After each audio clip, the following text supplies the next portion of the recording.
Olá, bom dia, boa tarde, boa noite. Que horário você está assistindo esse vídeo? Pela manhã, pela tarde ou pela noite? Não importa. Mas que Deus te dê um bom momento nesta hora. Eu quero te fazer um pedido antes de trazer a reflexão de hoje. Eu quero te pedir para te inscrever no meu canal. Por favor, se inscreve no meu canal. Eu quero, todas as quintas-feiras, estar aqui falando com você, refletindo na palavra de Deus junto com você, para que possamos ser edificados. Eu aqui e você aí, juntos na presença de Deus, refletindo na palavra de Deus. Mas vamos lá. Hoje eu quero refletir sobre o Sinai e os 10 mandamentos.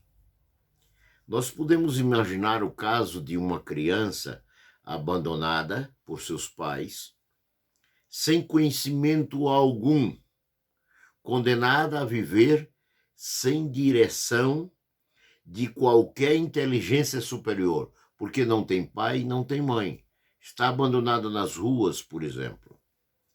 Haveríamos de pensar que esse pai não amava essa criança, que ele a abandonara. Muito bem. Não é assim o que Deus tem feito. Na verdade, fomos nós que o abandonamos. Fomos nós que deixamos. E foi exatamente isso que aconteceu com a nação de Israel.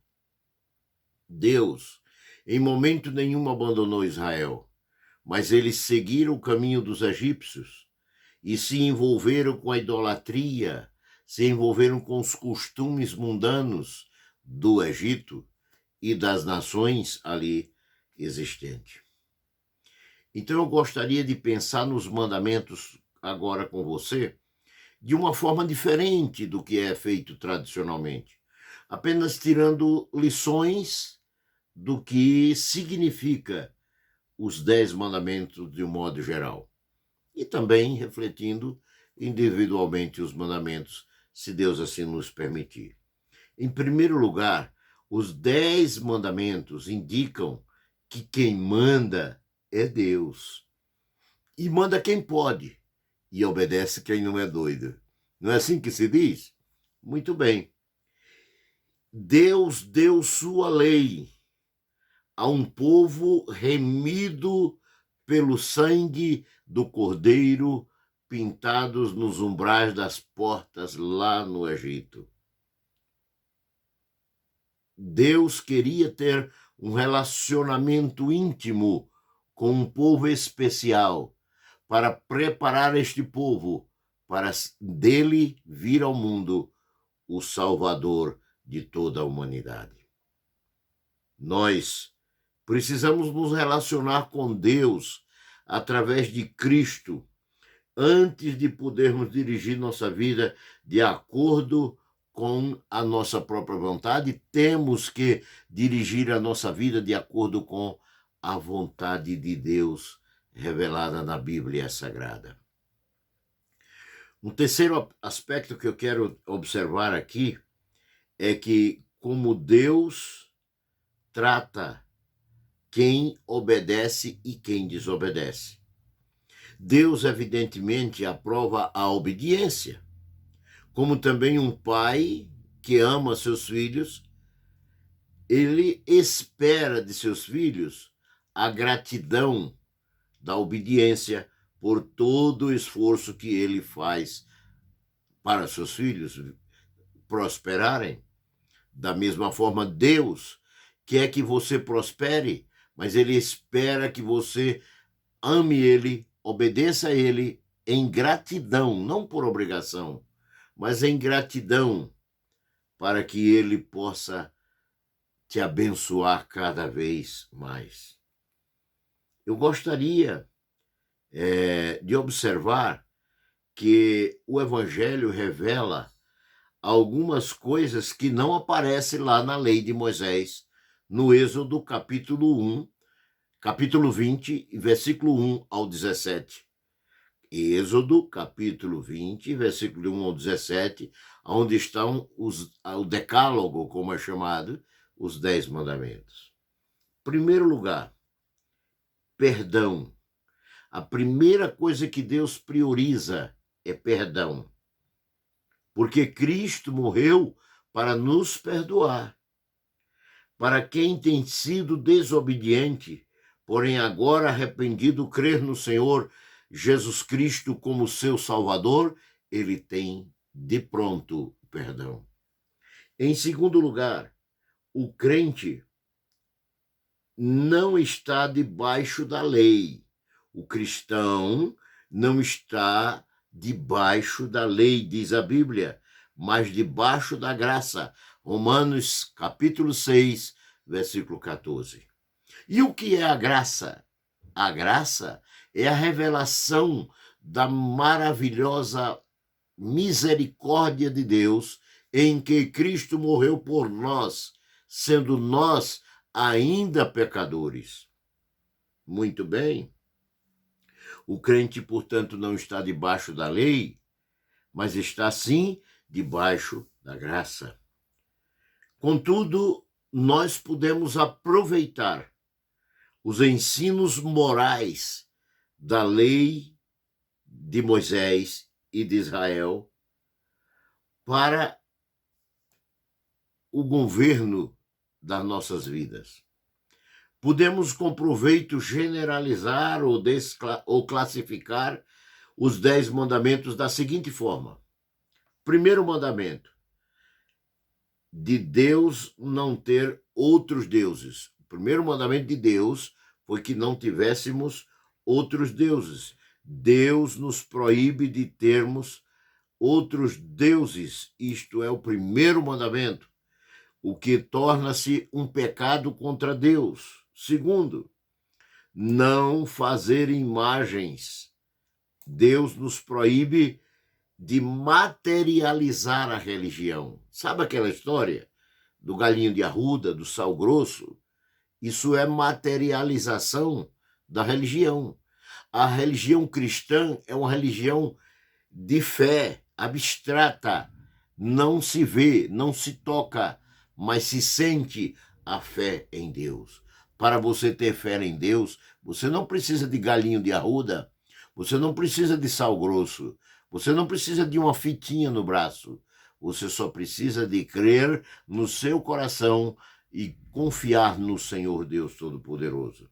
O terceiro mandamento, ele nos fala de tomar o nome de Deus em vão. É uma das maiores irreverências tomar o nome de Deus em vão. Refere-se a todos os pecados relacionados com a irreverência na adoração a Deus.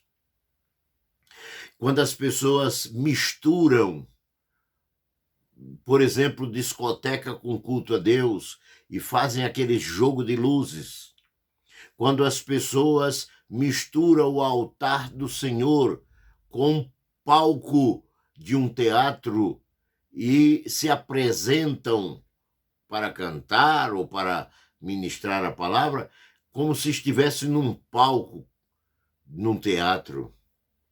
Quarto mandamento, quanto a guardar o sábado, é o reconhecimento da parte de Israel do concerto perpétuo de Deus com ele, com a nação de Israel. Deus diz isso claramente ali. E é tão provado que todos os mandamentos estão repetidos no Novo Testamento, com exceção desse. É estranho isso, né? Mas é a verdade. No Novo Testamento está repetido todos menos esse. Por quê? Porque há uma exclusividade. Entretanto, Deus quer que você tire um dia por semana para a adoração a Ele. Quanto ao quinto mandamento, de honrar pai e mãe, Deus proíbe qualquer falta de respeito para com aqueles que merecem o nosso respeito. Pai, mãe, é realmente pai e mãe, mas se refere a qualquer pessoa que tem autoridade sobre nossa vida do ponto de vista espiritual, social ou político, e que nós não podemos faltar com respeito. Quando honramos as autoridades, temos saúde e vida longa.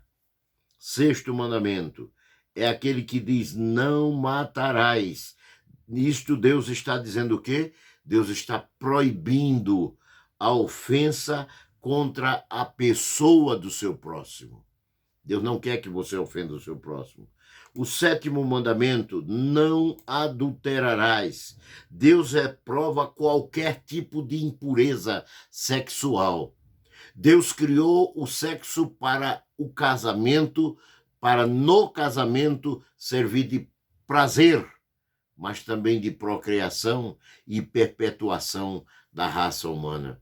Mas não para promiscuidade do homossexualismo ou da forma fora da natureza da utilização do sexo. Oitavo mandamento: não furtar.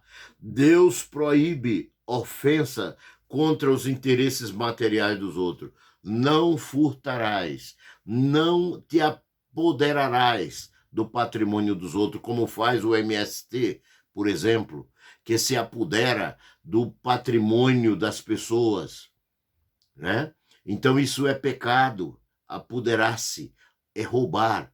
É, por exemplo, o que tem feito o governo que reinou no país durante cerca de 16 anos, 14, sei lá quanto, em que deixou a Petrobras quebrada, e estamos hoje, no ano de 2022, enfrentando sérios problemas na saúde, na educação, na segurança, por falta de equipamento, porque o dinheiro que foi roubado nas estatais poderiam ser aplicados no progresso da nossa pátria brasileira. E ainda tem quem queira que esse povo volte ao poder. Muito bem, nono mandamento: de não dar falso testemunho. Deus reprova a pessoa faltar com a verdade ou falar meia verdade. Não darás falso testemunho. Mentir é proibição de Deus. Décimo e último mandamento: não cobiçar. Deus proíbe o jogo ou qualquer outro desejo de obter o que pertence ao próximo sem dar-lhe o suficiente valor em dinheiro ou em serviço. Deus proíbe que você se apodere das pessoas, que se aproveite das pessoas e que tenha empregados em forma de escravo. É o que Deus está proibindo aqui. O que Deus proíbe aqui quando diz que não cobiçarás é não desejar aquilo que não lhe pertence, seja a mulher, seja a fazenda, seja a terra, seja o boi, seja o que for. Deus proíbe desejar o que é de outro. Sabe aquela história que as pessoas às vezes dizem: ah, como eu queria ter a riqueza de fulano. Não, isso é cobiça. Né? Então Deus proíbe a cobiça.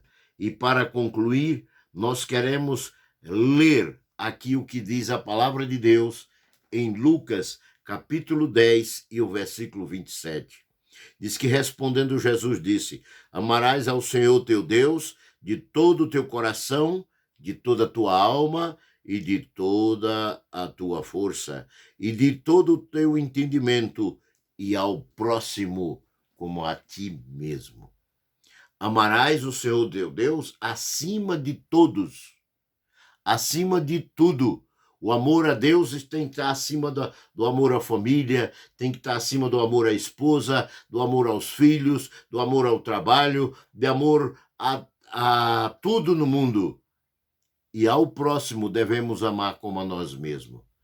Ou seja, a prioridade ao reino de Deus em nossa vida tem que ser total e absoluta. A prioridade em fazer o bem ao próximo é desejando aquilo que eu quero para mim.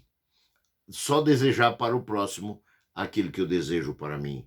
Só fazer com o próximo aquilo que eu quero que façam comigo.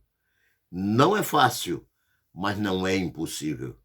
Que Deus o Pai, em Cristo Jesus, no poder do Espírito Santo, te abençoe e te conceda a paz, em nome de Jesus. Amém e amém.